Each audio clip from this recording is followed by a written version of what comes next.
Bismillahirrahmanirrahim. Kita beralih kepada halaman ke-30 masih dengan Iqra 1.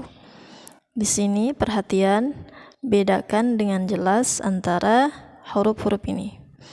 Jadi kita harus membedakan dengan jelas karena huruf-huruf ini berbeda, tapi kadang-kadang suka ada yang mengucapkan yang hampir sama karena memang makhrajul hurufnya itu ada yang berdekatan, ada yang berjauhan, tapi pengucapannya seperti sama. Maka dari itu kita harus hati-hati ketika mengucapkan huruf-huruf yang ini. Boleh jadi kalau kita mengucapkannya tidak hati-hati akan tertukar gitu ya. Bismillahirrahmanirrahim. Di sini ada huruf alif, di atasnya hamzah kecil diberi harakat fathah, dibaca a karena ini merupakan hamzah yang makhrajnya itu yaitu di tenggorokan bagian dalam. Sedangkan ini ain diberi harakat fathah, dibaca a makhrajnya bukan di tenggorokan bagian dalam tapi di tenggorokan bagian tengah.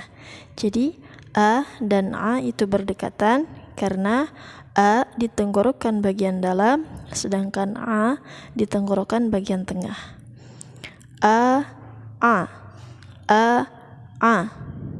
Kita lanjutkan, ada sa dan ada sa. Sa dan sa itu berbeda ya. Kalau sa itu di ujung lidah bertemu dengan ujung gigi seri atas. Sa. Kalau sa itu di ujung lidah bertemu dengan ujung gigi seri yang bawah. Jadi sa dan sa itu berbeda. Hampir sama di ujung lidah, tapi kalau sa itu dengan gigi yang atas, kalau sa itu dengan gigi seri yang bawah gitu ya. Jadi kita harus hati-hati ketika mengucapkan huruf sa dan huruf sa. Jangan sampai tertukar. Kita lanjutkan kepada huruf ha dan ha. Di sini ada huruf ha dan ha sama-sama makhrajnya itu di tenggorokan. Tapi kalau ha itu sama dengan ain. Ha itu ada di tengah-tengah tenggorokan, sedangkan ha sama dengan hamzah yaitu di tenggorokan yang bagian dalam. Jadi ha dan ha itu jangan sampai tertukar karena makhrajnya itu berdekatan. Ha di tengah-tengah, ha di tenggorokan dalam. Ha dan ha. Di sini kita juga tidak boleh tertukar antara sa dan sya. Sa itu di ujung lidah, sedangkan sya itu di tengah-tengah lidah ya. Sa dan sya tidak boleh kita tertukar. Hati-hati ya ketika mengucapkan sa dan sya. Ada juga ja dan za. Kalau ja itu di tengah-tengah lidah, sedangkan za itu di ujung lidah. Za di ujung lidah, ja di tengah-tengah lidah. Ada sa dan sya. Nah, biasanya yang sering tertukar ini sa dan sya ini ya. Kalau sa ini sin kecil tidak memiliki titik, kalau shin kecil ini, shin besar ini memiliki titik 3 ya. Jadi harus kita bedakan antara sa dan sya gitu ya.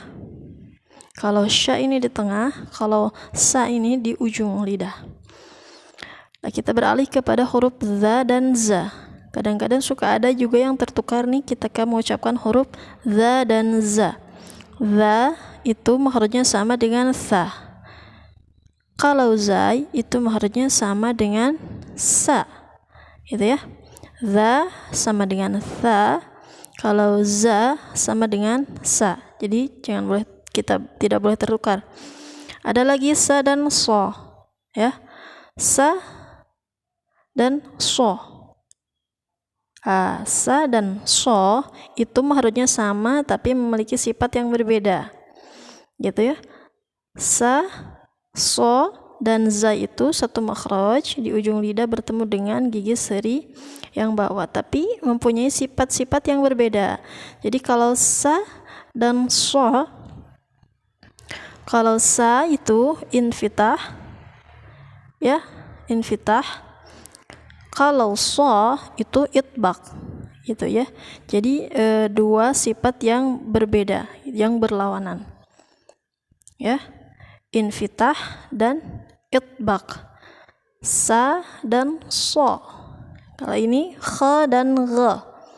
Kha dan gha itu satu makhraj, yaitu di tenggorokan yang paling luar. Kha dan gha itu tenggorokan yang luar, gitu ya. Jadi hampir ke pangkal lidah, gitu ya. Kha dan gha itu, tapi keduanya itu mempunyai sifat yang berbeda. Kha dan gha, kita harus bisa membedakannya. Nah, selanjutnya ada huruf ta dan to. Kalau ta itu di ujung lidah sama ya.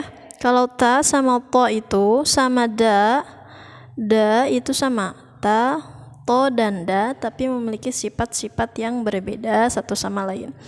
Jadi setiap huruf hijaiyah itu dari alif sampai ya itu memiliki sifat-sifat yang berbeda, meskipun ada huruf-huruf yang sama gitu, sama mahrajnya gitu, satu mahrajnya gitu, tapi sifat-sifatnya itu pasti berbeda, tidak ada yang sama ya.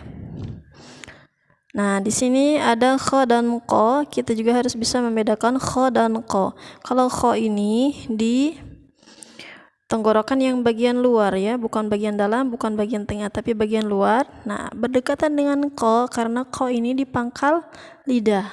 Lidah yang bagian dalam dengan tenggorokan yang bagian luar itu berdekatan, gitu ya.